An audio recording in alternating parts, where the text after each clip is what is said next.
The beam cracked above Sarah Chen's head with the sound of splintering bone. She had exactly 2 seconds to scream "Get out!" before 300 pounds of concrete and steel drove her into the basement floor of Riverside Community Church. Everything went black. When Sarah opened her eyes 3 weeks later, the first face she saw was her husband's.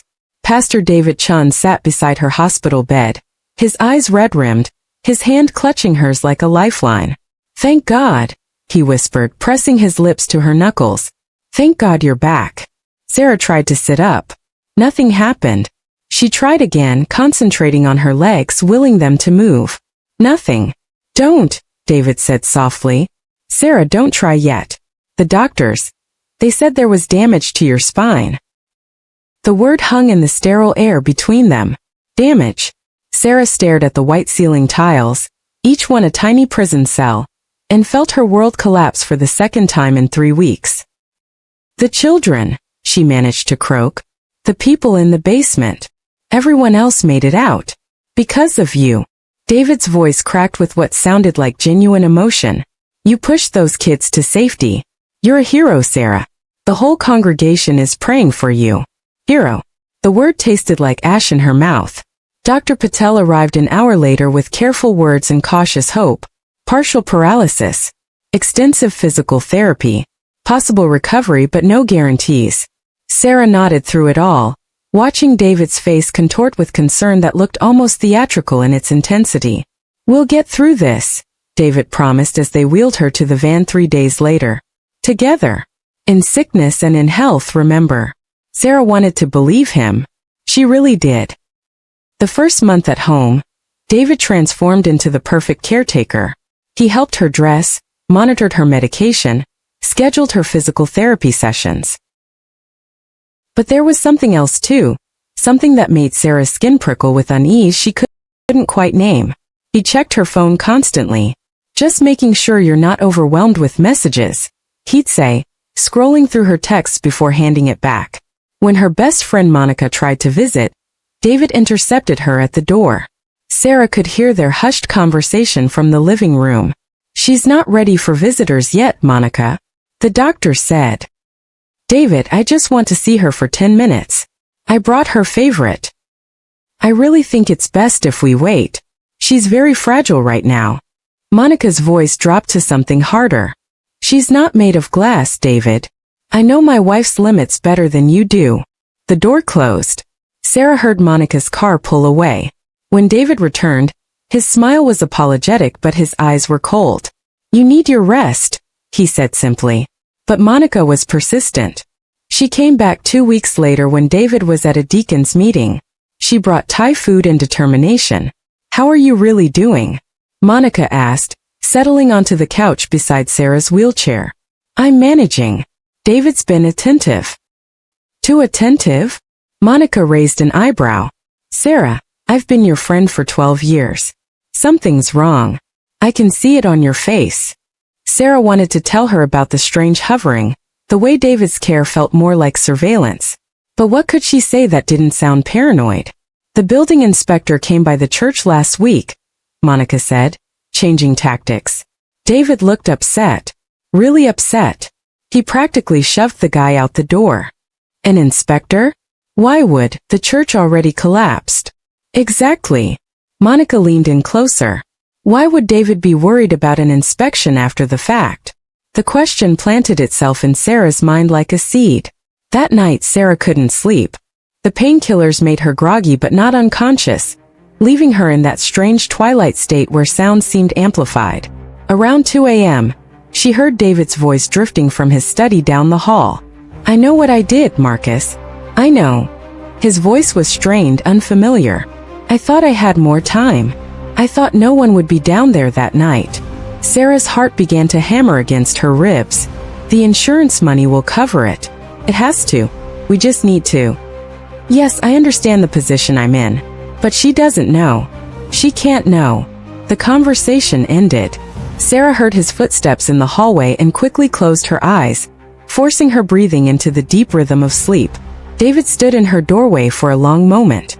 She could feel his gaze on her face like a physical weight. When his footsteps finally retreated, Sarah's eyes snapped open. She stared into the darkness, her mind racing. She waited 3 more nights, mapping David's patterns. He always fell asleep around midnight, always slept heavily. On the 4th night, Sarah maneuvered her wheelchair as quietly as she could manage down the hallway to his study. The desk drawer was locked, but Sarah knew David kept the key in a hollowed-out Bible on the shelf. Ironic, she'd always thought, hiding things in the Word of God. Her hands shook as she retrieved it. Inside the drawer was a manila folder stamped with red letters. Urgent Structural Inspection Report. Sarah's breath caught. The report was dated 8 months ago, 8 months before the collapse. She flipped through pages of technical language and engineering assessments, but the red stamps told the story clearly enough. Unsafe. Immediate repairs required. Foundation compromised. Basement area critical hazard. There were follow-up reports. 6 months ago. 4 months ago. 2 months ago. Each one more urgent than the last. Each one signed as received by David Chun. He knew the building was going to collapse. Sarah's hands trembled as she photographed each page with her phone. Then she found something else beneath the reports. Insurance documents. David had increased the building's insurance policy 6 months ago. Tripled it, actually. Her mind spun backward, reviewing that night frame by frame. David was supposed to lead the Wednesday service. He always led Wednesday services. But that afternoon he'd called her. "Sarah, honey, something's come up. A pastoral emergency. Can you take the basement service tonight? I know it's last minute, but..." She'd said yes, of course. She always said yes. And David had been called away just 20 minutes before the collapse. An urgent phone call, he'd said. He'd kissed her forehead and left. Sarah sat frozen in the wheelchair, documents spread across David's desk, the full weight of understanding crushing down on her like that beam all over again. He knew the building would collapse. He'd increased the insurance. He'd made sure he wasn't there. But why had he asked her to lead the service? Unless he thought she'd cancel it. She'd been complaining about being tired all week. Or maybe he thought fewer people would come if he wasn't leading. The insurance fraud would work either way. An empty building collapse, a tragic accident, and a financial windfall for a church drowning in debt. Sarah pulled up the church's financial records on David's computer. The password was their anniversary, of course it was. The church was $287,000 in debt. The insurance policy was worth $1.2 million. She heard a sound in the hallway and froze. Just the house settling. She was about to close the computer when she saw a folder labeled Personal. Against her better judgment, she clicked. Email correspondence filled the screen. Between David and someone named Jennifer, the church secretary. "Once this is behind us," David had written 3 weeks before the collapse. "Once the insurance money comes through and we can rebuild, we can finally be together. I'm tired of hiding." Sarah's vision blurred. She clicked through more emails, each one a knife to the chest. "What about Sarah?" Jennifer had asked. "Sarah will be taken care of," David replied. "Don't worry about Sarah." The room spun. Sarah gripped the wheelchair's arms to steady herself. Taken care of? What did that mean? She managed to get back to her room without waking him. She lay in the dark until dawn, pieces clicking together like a puzzle she'd never wanted to solve. Over the next 2 weeks, Sarah worked with Monica in secret. Monica was a paralegal. She knew how to dig. What they found made Sarah's blood run cold. The collapse wasn't supposed to happen during a service. Building records showed David had scheduled a deep cleaning of the basement for that Wednesday evening. He'd told the cleaning crew to skip it. Emergency cancellation, he'd said. But he hadn't canceled the prayer service. He was gambling, Monica said quietly during one of her clandestine visits. He thought you'd cancel because you were tired. Or that only a few people would come. Either way, the building collapses, he gets the insurance money, and what? Sarah pressed. "I might have died, Monica. Those children might have died." Monica's face was grim. "I think that's exactly what he was counting on. Sarah, I found something else. Your life insurance policy. David increased it 9 months ago. You're worth $500,000 dead." The words hung in the air like poison gas. Sarah's physical therapy had been going well, much better than she'd let David see. Her therapist, Dr. Rodriguez, was cautiously optimistic. Sensation was returning to her legs. With intense work she might walk again. But Sarah had started noticing something strange. On days when David prepared her morning smoothie, his special healing blend, he called it, she felt worse. Dizzy. Weak. Her legs would stop responding. Dr. Rodriguez was baffled by the inconsistent progress. Monica had the smoothie tested. The results came back positive for a drug cocktail. Muscle relaxants and sedatives, carefully dosed to slow recovery without being obvious. He's been poisoning you, Monica said, her voice shaking with rage. Slowly. Just enough to keep you dependent. Sarah stared at the lab report and felt something inside her crystallize into diamond-hard resolve. She'd been playing the victim for too long. I can walk, Sarah told Monica quietly. I've been able to walk for 2 weeks. Dr. Rodriguez and I have been working in secret. I told David my recovery had plateaued. Monica's eyes widened. Why didn't you tell him? Because I needed to know the truth first. Sarah met her friend's gaze. And now I do. It's time to end this. Sarah set the trap carefully. She told David she wanted to talk, just the two of them, no visitors, no interruptions. She could see the flash of something in his eyes, calculation maybe, or opportunity. That evening David made her a smoothie. Sarah pretended to drink it, but poured it into the plant beside her wheelchair when he wasn't looking. David, she began, her voice trembling, not entirely in act. I've been thinking about everything. About the accident. About us. He settled onto the couch, his pastoral face in place. Concerned. Loving. What about it, honey? I found the inspection reports.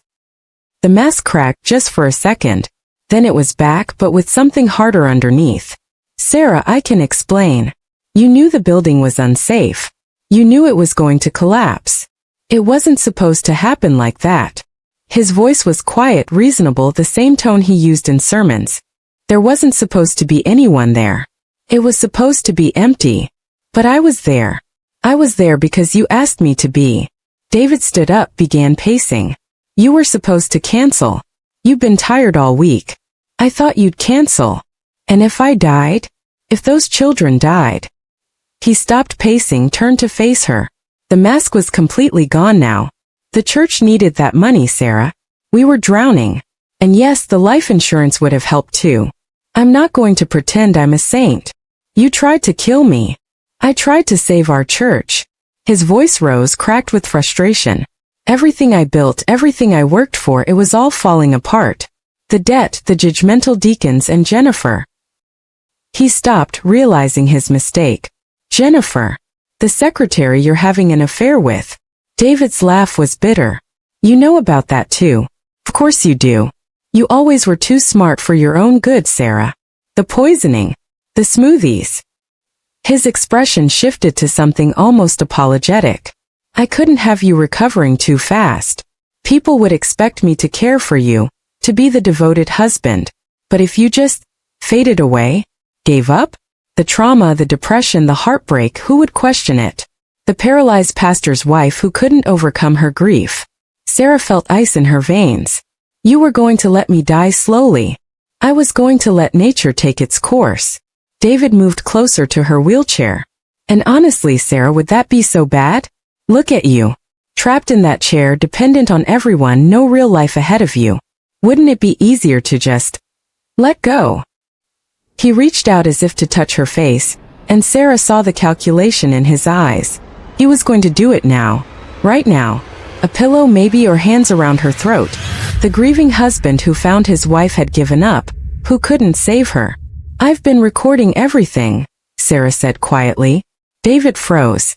Sarah pulled her phone from where she'd hidden it in her wheelchair cushion. Screen facing him. The recording timer showed 8:47 and counting. You, David lunged for the phone. Sarah stood up. She rose from the wheelchair smoothly, steadily, like someone who'd been walking for weeks. David's momentum carried him forward, crashing into the empty wheelchair as Sarah sidestepped him.